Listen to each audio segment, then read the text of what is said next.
What's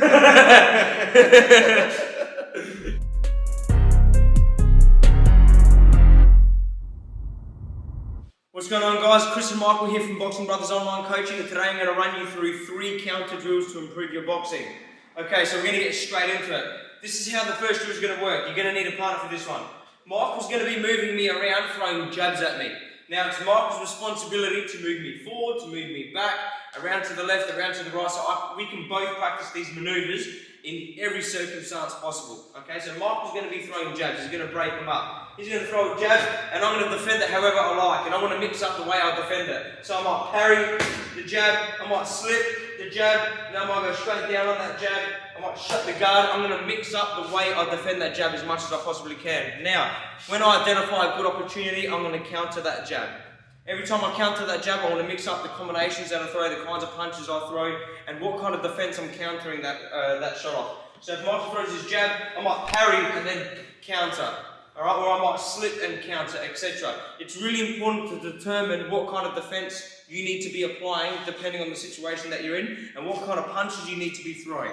Okay, so if Michael's far away from me and he throws a jab and I slipped like so, and he goes back to his guard at a long range, I don't want to be coming back at him with uppercuts and hooks because he's too far away to be throwing those kinds of punches. When Michael throws a jab to me and I slip and I'm far away and he goes back to his guard, I want to be throwing long range combinations. But I need to calculate these things and make these decisions in a matter of milliseconds, and that's what this drill is going to do. It's going to help you determine what kind of defense to be using depending on the situation you're in, and also what kind of punches you need to be throwing as a counter, and you'll determine that as the round progresses. So this is how it's going to work. Michael's going to throw jabs at me. I'm defending those jabs. I'm moving around. He's moving me around. And I'm mixing up the way that I'm defending those jabs. I'm slipping. I'm shutting my guard. I'm parrying. And when I see fit, I'm going to counter however I like. Once I've had my turn, I've done that counter. Now it's my turn to do that to Michael. I'm going to throw my jab to Michael. He's going to move around. He's going to defend it. And then he's going to counter. So the counter determines the rotation of the drill. Okay, so he's playing one role, I'm playing another role, and then we're going to keep switching for 2 minutes. It's going to be a 2-minute round. You can do a 3-minute round, 5-minute round, doesn't even matter. You don't even need to do a round. We're just trying to help you, give you a bit of structure in training this. Okay, let's get this done for 2 minutes, guys.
Well done, guys. Okay, so for this next one, it's going to be off the 1-2. So exact same thing off a jab cross. So Michael's going to be throwing jab cross to me, and I'm going to defend it however I see fit, depending on the situation. Again, if I'm moving back, I'm already moving back, I'll kind of make him miss those shots. Okay, if I'm moving forward, I might shut him down with my guard. Yeah, if I'm moving to the left, I'll get my head moving boom, on the outside of that shot, etc. You need to experiment with it and try to become a little bit more multi-dimensional in the way you receive a 1-2 in this instance. You don't want to do the same thing over and over and over again. You're going to be put in different situations when you're sparring, when you're fighting. You need to learn how to respond to them. So he's throwing the 1-2, and then eventually I'm going to counter off that 1-2. So he's throwing 1-2s, I might catch him on the guard and keep moving around. I might parry a couple, and then when I see a good opportunity, he's going to throw 1-2, boom, boom, and then bang, bang, bang, I'm countering. I can wait for him to finish that 1-2, and then I counter subsequent to that 1-2, or I can intersect him. That's another way you can do it. As a short guy, I like doing that. So he might throw his 1-2, and I'll just, I'll receive the 1-2 and then counter, or on the 1, I'll defend it, and then the 2 comes, and I'll intersect him on that right hand. So he throws that 1-2, I'll receive it, and then I'll counter, or he throws that 1-2, and boom, bang, off his right hand, I begin my counter. So I intersect him on that counter, and let my right hand go, or he might only go 1-2, boom, boom. I get my jab on the inside and then counter. It's another great way to start.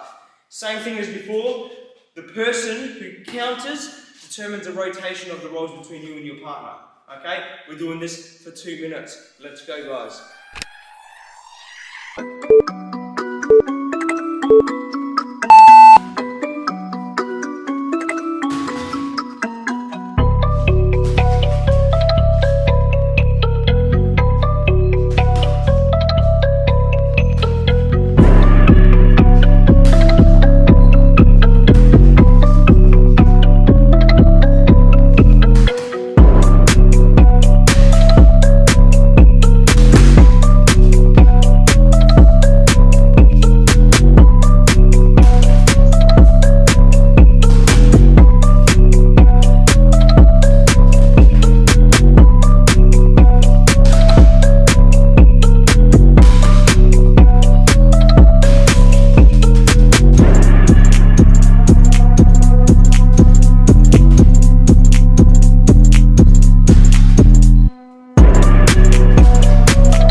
Okay, so for this last round, exact same thing, but on the left, right, left. Okay?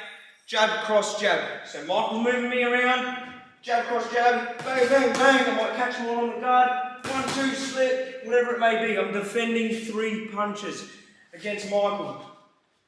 Alright? Whenever he throws those 3, I want to mix up the way that I'm defending them. So I might go triple parry, touch all his shots. I might go right, slip, boom, so I can get my evasion on. You might throw 3 and I'll just catch them all on the guard. You need to practice them all. You're not going to have the luxury of choosing, but you do need to have the versatility to have an option. If you're practicing only one, you really focus on that evasion and being elusive, you're not going to be able to lift your hands up and catch them on the guard. If you only use your parries when you're under pressure against the ropes, you're not going to be able to use your guard. Or if you just use your guard, you're not going to be elusive and make the guy miss. You need to mix it up, okay? And throughout the 3, mix it up. So you might parry, jab, slip that one, and then catch the last shot. Or you might slip the first shot, catch the second, and then shut the guard on the third. You need to mix it up as much as you possibly can. The versatility is going to be very favourable for you in the future. So same thing, Michael's throwing 3 until I counter. When I do counter, that's when it turns the tables. We change roles. Let's get this done. Last round, 2 minutes. Let's do it.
guys, that is the last round, but you can really start playing with this. So you can do another round if you want, where Michael's throwing jabs until I counter, we change, and then jab cross, and then jab cross jab. So you do a round where you embody everything. Then you can start getting really tricky. You can do it off combinations. So off Michael's 1-2 hook, or off Michael's jab hook, whatever. And then counting off that. There are so many ways to make this different and really exercise all of your boxing components. Thanks for watching. Remember to like, subscribe, leave a comment, share with your friends, and we'll see you next time.